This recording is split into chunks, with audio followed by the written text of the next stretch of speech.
आज के इस गहरे विश्लेषण में हम एक ऐसी स्रोत सामग्री पर चर्चा करने वाले हैं जो सच में किसी की भी रातों की नींद उड़ा सकती है।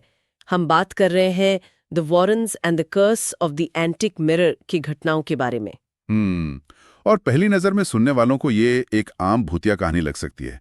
मतलब वही एक पुराना शीशा और कुछ डरावनी घटनाएं। हाँ बिल्कुल, लेकिन असल में ये उससे कहीं ज्यादा गहरी और खौफनाक है। हमारा मकसद यहाँ सिर्फ डरावनी घटनाओं की कोई लिस्ट पढ़ना नहीं है। सही कहा। हम इस कहानी के भीतर छिपे मनोवैज्ञानिक पहलुओं, पीढ़ियों तक चलने वाले मानसिक आघात और डर के तंत्र को समझने की कोशिश करेंगे। ठीक है, आइए इसे समझते हैं। ये पूरी स्रोत सामग्री इस बात पर रोशनी डालती है कि कैसे एक अदृश्य ऊर्जा एक परिवार के इतिहास और उनके सबसे गहरे डरों को हथियार की तरह इस्तेमाल करती है। और यहाँ सबसे हैरान करने वाली बात यह है कि ये पूरी कहानी घटनाओं के क्या होने से ज्यादा उनके क्यों होने पर केंद्रित है। ये बुराई सिर्फ डराती नहीं, वो योजना बनाती है। हाँ, वो शतरंज खेलती है और वो हमेशा सबसे कमजोर मनोवैज्ञानिक कड़ी पर वार करने का इंतजार करती है। तो चलिए सीधे 1964 के दौर में चलते हैं, जहां से इस पूरे दुष्चक्र की शुरुआत होती है। जहां एड और लॉरेन को बुलाया गया था, है ना? हाँ, एक साधारण सी चाय की दुकान पर। और कारण बहुत ही अजीब था। एक लड़की के पिता ने बिना किसी स्पष्ट वजह के अचानक फांसी लगा ली थी। सब कुछ एकदम सामान्य लग रहा था और फिर अचानक इतनी भयानक घटना। और इसी चाय की दुकान में लोरेन का सामना पहली बार उस एंटीक शीशे से होता है। वो दृश्य अपने आप में बहुत कुछ कहता है। देखिए, आत्महत्या जैसी अचानक और हिंसक घटना किसी भी जगह की ऊर्जा को पूरी तरह से बदल देती है। हाँ, एक तरह का मनोवैज्ञानिक शून्य पैदा कर देती है। बिल्कुल, जहां डर और दुख हावी हो जाते हैं। और उसी शून्य के बीच वो पुराना शीशा रखा हुआ था। और लॉरेन, जिनकी संवेदनशीलता बहुत ज्यादा है, वो तुरंत महसूस कर लेती हैं कि उस शीशे के अंदर सिर्फ कांच और लकड़ी नहीं है, बल्कि एक बेहद डरी हुई आत्मा और कुछ अत्यंत क्रूर दुष्ट शक्तियां कैद हैं। लेकिन यहाँ एक बात बहुत ही अजीब है। जैसे ही लॉरेन उस शीशे की ऊर्जा को महसूस करती हैं, वो दुष्ट शक्ति सीधे उन पर या एड पर हमला नहीं करती, बल्कि वह उनके अजन्मे बच्चे को निशाना बनाती है। हाँ, बाहर अचानक एक भयानक तूफान आता है जो अक्सर प्रकृति के संतुलन बिगड़ने का संकेत होता है, और लॉरेन को भयंकर दर्द के साथ अस्पताल ले जाया जाता है। ये चुनाव कि हमला किस पर करना है बहुत ही रणनीतिक है। अजन्मा बच्चा किसी भी इंसान की सबसे बड़ी कमजोरी होता है, और सबसे बड़ी उम्मीद भी। सही कहा। अस्पताल का वो दृश्य इस पूरी स्रोत सामग्री का सबसे अहम मनोवैज्ञानिक मोड़ है। अगर हम इसे बड़े पैमाने पर देखें तो ये केवल एक भूतिया हमले की कहानी नहीं रह जाती। तो ये क्या बन जाती है? ये पीढ़ियों के आघात या जनरेशनल ट्रॉमा की एकदम सटीक शुरुआत है। बिल्कुल। अस्पताल में लॉरेन एक मृत बच्ची को जन्म देती हैं जिसका नाम जूडी रखा जाता है, और उस पल लेबर रूम का माहौल किसी बुरे सपने जैसा हो जाता है। लाइटें झपकने लगती हैं। हाँ, और वहां रखा मेडिकल का सामान अपने आप टूटने और गिरने लगता है। ऐसा लगता है जैसे उस शीशे के अंदर की दुष्ट ऊर्जा अब भौतिक दुनिया में उतर आई हो। वो उस ऊर्जा का अपना प्रभुत्व दिखाने का तरीका था। लेकिन फिर एक माँ की इच्छा शक्ति बीच में आती है। लॉरेन लगातार प्रार्थना करती हैं और लगभग 1 मिनट बाद वो मृत बच्ची जीवित उठती है। ये कोई साधारण चमत्कार नहीं था। ये एक माँ द्वारा अपनी बच्ची को मौत के मुंह से खींच लाना था। लेकिन इस घटना का एक बहुत बड़ा दुष्प्रभाव भी होता है। मौत को इतने करीब से छूकर वापस आने की वजह से जूडी भी सामान्य नहीं रहती। हाँ, उसे भी अपनी माँ की तरह उन अदृश्य बुरी शक्तियों को देखने की क्षमता मिल जाती है। और यही बात उस शीशे को और खतरनाक बना देती है। वो अब सिर्फ एक सजावट का सामान नहीं रहा, वो एक चुंबक बन गया है। एक ऐसा चुंबक जिसे एक खास ब्लड लाइन या खून के रिश्ते की पहचान हो गई है। लॉरेन समझ जाती हैं कि खतरा टला नहीं है। वो तुरंत अपनी उस आदिम सुरक्षात्मक प्रवृत्ति के तहत काम करती हैं। जहां एक माँ अपने बच्चे के लिए पूरी दुनिया से लड़ सकती है। बिल्कुल। वो उस शीशे को छिपा देती हैं और नन्ही जूडी को उन शक्तियों से बचने के लिए कुछ विशेष जादुई मंत्र सिखाना शुरू कर देती हैं। और ये बहुत ही स्वाभाविक है। जब हम किसी बड़े खतरे को देखते हैं तो हम अपनी आने वाली पीढ़ी को उससे लड़ने के तरीके सिखाते हैं। हाँ, लॉरेन द्वारा जूडी को मंत्र सिखाना असल में अपनी बेटी को उस आघात के लिए तैयार करने का एक तरीका था जो शायद भविष्य में वापस लौटकर आ सकता था। और वो लौटकर आता है। कहानी सीधे 22 साल आगे छलांग लगाती है। 22 साल। अब दृश्य में जॉन का परिवार है, 9 सदस्यों का एक बड़ा खुशहाल परिवार जो एक नए घर में रहने आता है। और यहीं पर इस कहानी का सबसे डार्क कॉमिक हिस्सा आता है। सच में जॉन अपनी बेटी हीथर के लिए नए घर के उपहार के रूप में क्या लाता है? वही शापित एंटिक शीशा। डरावनी कहानियों में लोग सीधे किसी दुकान से नया सामान क्यों नहीं खरीदते? मुझे भी यही लगता है। किसी भी पुरानी रहस्यमयी चीज को उठाकर घर ले आना हमेशा तबाही ही लाता है। ये इंसानी स्वभाव की एक बहुत बड़ी विडंबना है। हम पुरानी चीजों की तरफ आकर्षित होते हैं क्योंकि हमें लगता है कि उनके साथ एक इतिहास जुड़ा है। पर जॉन को ये नहीं पता था कि वो इतिहास कितना खौफनाक है। बिल्कुल।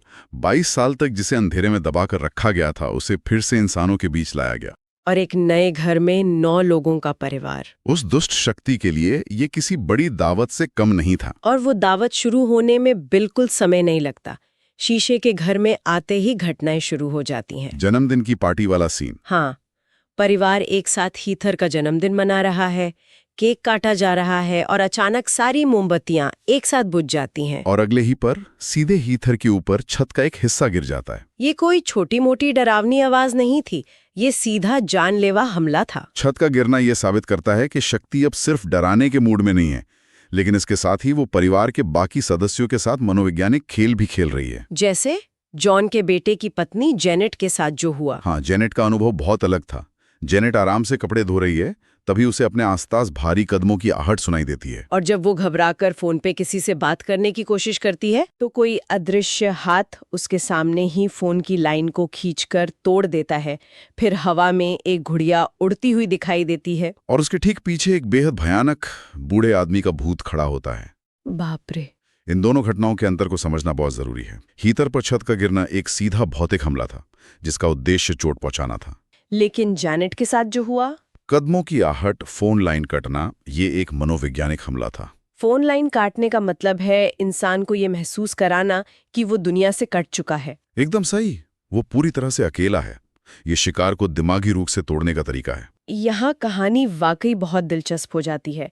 दिमागी तौर पर टूटने के बाद जो भौतिक परिणाम आते हैं वो इस स्रोत सामग्री का सबसे खौफनाक हिस्सा है। जब जॉन का परिवार तंग आकर शीशे को बाहर फेंकने का फैसला करता है। हाँ, म्युनिसिपल कर्मचारी आते हैं, शीशे को कचरे के ट्रक में डालते हैं और मशीन उसे चकनाचूर कर देती है।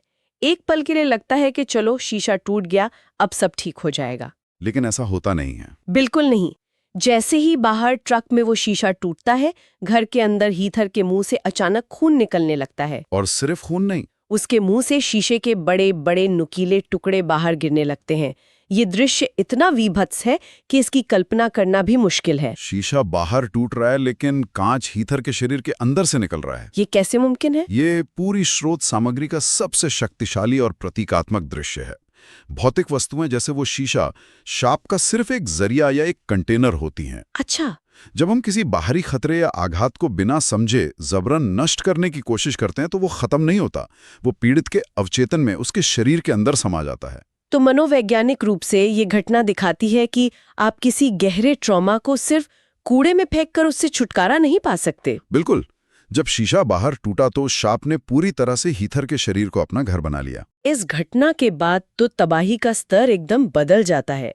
इसी बीच हमें पता चलता है कि एड वॉरेन के दिल की बीमारी बहुत गंभीर हो चुकी है। डॉक्टरों ने उन्हें साफ कह दिया था कि कोई भी तनाव उनकी जान ले सकता है। और तभी मदद के लिए चर्च के एक पादरी, जिन्हें यहाँ फादर कहा गया है, जॉन के घर के बेसमेंट में जाते हैं। वो वहां पवित्र जल का छिड़काव करते हैं। लेकिन पानी जमीन पर गिरते ही ऐसे भाप बन जाता है जैसे किसी खौलते हुए लोहे पर गिरा हो। पवित्र जल का इस तरह भाप बन जाना ये दर्शाता है कि वहां मौजूद ऊर्जा किसी आम भटकी हुई आत्मा की नहीं है। तो वो क्या थी? वो शुद्ध रूप से आसुरी और बेहद प्राचीन ऊर्जा है। ये एक सीधी चेतावनी थी। और उस चेतावनी का जो अंजाम हुआ वो रोंगटे खड़े कर देता है। वो फादर एड और लोरेन से मिलने उनके घर आते हैं। हाँ, जब वो लोग चर्चा कर रहे होते हैं। अचानक कमरे में घुप अंधेरा छा जाता है। दरवाजे के हैंडल उल्टे हो जाते हैं। दीवार पर टंगा पवित्र क्रॉस उल्टा हो जाता है। और सबसे भयानक बात, फादर के गले में पड़ा उनका अपना क्रूसिफिक्स जलने लगता है। और इससे पहले कि कोई कुछ समझ पाता, वो दुष्ट शक्ति फादर के दिमाग पर पूरी तरह से हावी हो जाती है। और फादर अपने ही हाथों से एक तार लेकर खुद का गला घोंट लेते हैं। एक पादरी का इस तरह मारा जाना कहानी में एक बहुत बड़ा बदलाव है। ये घटना ये साबित करती है कि ये शक्ति धार्मिक प्रतीकों से नहीं डरती। उल्टे वो उनका मजाक उड़ा रही है। बिल्कुल। इसके बाद लॉरेन खुद जॉन के घर जाती हैं। वो घर के एक दरवाजे को छूती हैं और अपनी संवेदनशीलता के जरिए महसूस करती हैं कि उस दरवाजे में 3 पारदर्शी छेद हैं। उन्हें तुरंत 3 आत्माओं की उपस्थिति का एहसास होता है। हाँ, एक बेहद क्रूर पति जिसने कुल्हाड़ी से अपनी पत्नी और बेटी को काट डाला था और फिर खुद अपनी जान ले ली थी। यहाँ पर एड और लोरेन के सोचने के तरीके का अंतर बहुत साफ दिखाई देता है। वो कैसे? एड को लगता है कि मामला सुलझ गया, 3 आत्माएं हैं, एक हिंसक इतिहास है, ये एक आम भूतिया मामला है। लेकिन लोरेन की समझ कहीं ज्यादा गहरी है। हाँ, लॉरेन तुरंत भांप लेती हैं कि कुल्हाड़ी वाला पति, पत्नी और बेटी, ये तीनों तो सिर्फ कठपुतलियां हैं, मोहरे हैं। क्या बात है, मतलब असली मास्टरमाइंड कोई और है। बिल्कुल। और इससे एक बहुत बड़ा सवाल खड़ा होता है। क्या सवाल? अगर वो प्राचीन दुष्ट शक्ति इतनी ही ताकतवर थी कि उसने एक पादरी की जान ले ली, तो उसने जॉन के परिवार के किसी भी सदस्य को पूरी तरह से अपने वश में क्यों नहीं किया? हाँ, वो सिर्फ उन्हें डरा क्यों रही थी? क्योंकि जॉन का परिवार तो उसका लक्ष्य था ही नहीं। एकदम सही। जॉन का परिवार, वो घर और वे 3 आत्माएं, ये सब तो सिर्फ एक बहुत बड़ा जाल था। उस दुष्ट शक्ति का असली मकसद उस 22 साल पुराने काम को पूरा करना था जो अस्पताल में अधूरा रह गया था। ये सब सिर्फ लॉरीन और उनकी बेटी जूडी को उस घर तक खींच लाने की एक साजिश थी। ये एहसास ही कितना खौफनाक है कि कोई अदृश्य शक्ति 22 सालों तक सिर्फ एक मौके का इंतजार कर रही थी। और फिर शुरू होता है वो अंतिम युद्ध, जहां डर को ही सबसे बड़ा हथियार बना दिया जाता है। कहानी सीधे क्लाइमैक्स पर पहुंचती है। जूडी जहर की अटारी में उस शीशे के पास पहुंच जाती है।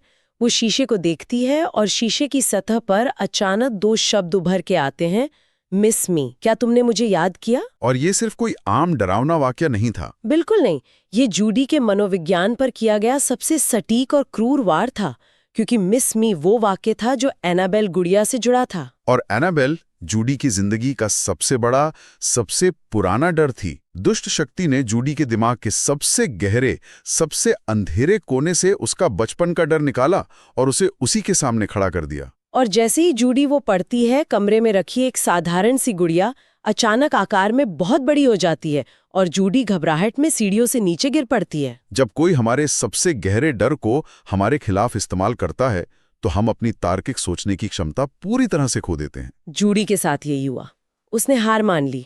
और जब शिकार दिमागी तौर पर हार मान लेता है, तब वो शक्ति भौतिक दुनिया में पूरी तरह से हावी हो जाती है। और इसके बाद जो अराजकता फैलती है, वो किसी बुरे सपने के सच होने जैसी है। सब लोग उस शीशे को घर से निकालने की कोशिश करते हैं, लेकिन वो इतना भारी हो जाता है कि उसे हिलाना भी नामुमकिन हो जाता है। बाहर जूडी के मंगेतर टोनी की कार अचानक स्टार्ट होना बंद हो जाती है। घर के अंदर शीशे को जिस कपड़े से ढका गया था, उसके अंदर से अचानक जैक बाहर गिरता है। लोरेन बेसमेंट में चक्कर खाकर गिर पड़ती हैं। और सबसे बुरी बात, उसी वक्त एड को दिल का दौरा पड़ जाता है। चारों तरफ सिर्फ खौफ, लाचारी और मौत का साया मंडरा रहा होता है। ये शक्ति का डिवाइड एंड रूल, यानी फूट डालो और राज करो का तरीका था। उसने परिवार के हर सदस्य को अलग कर दिया और उन्हें उनकी सबसे बड़ी कमजोरी के साथ छोड़ दिया। लेकिन तभी एक बहुत ही दिलचस्प घटना होती है।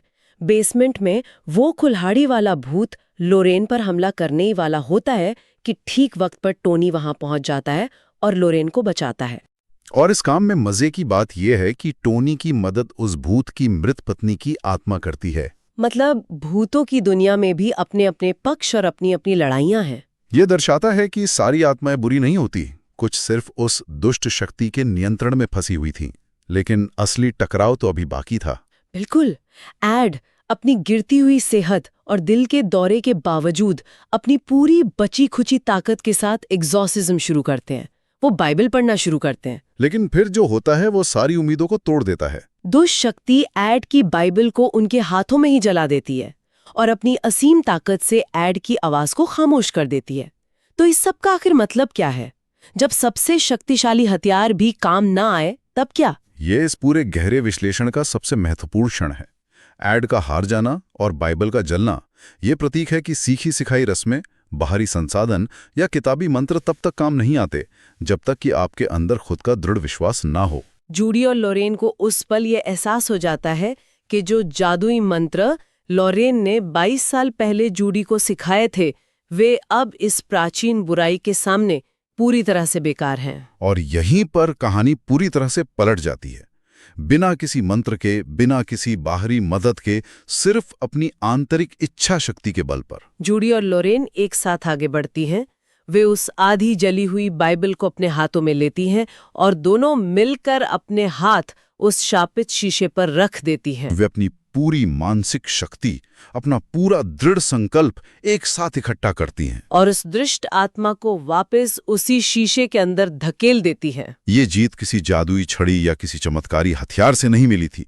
ये जीत मिली थी अपनी आंतरिक शक्ति को पहचानने से। उस बुराई ने जूडी को मिस्मी लिखकर उसके सबसे बड़े डर से हराना चाहा था, लेकिन अंत में जूडी ने अपने उसी डर की आंखों में आंखें डालकर उससे हराया। ये पूरा वृत्तांत इस बात का एक शानदार उदाहरण है कि कैसे डर हमारा सबसे बड़ा दुश्मन बन सकता है। हाँ, जब तक हम अपने डर से भागते हैं वो हमें कमजोर करता है, लेकिन जब बाहरी उपाय काम नहीं आते तो इंसान की अपनी मानसिक मजबूती, उसका खुद पर विश्वास ही उसे बचा सकता है। बिल्कुल। कहानी का अंत भले ही जूडी और टोनी की शांतिपूर्ण शादी के साथ होता है, लेकिन ये स्रोत सामग्री हमारे लिए एक बहुत बड़ा सबक छोड़ जाती है।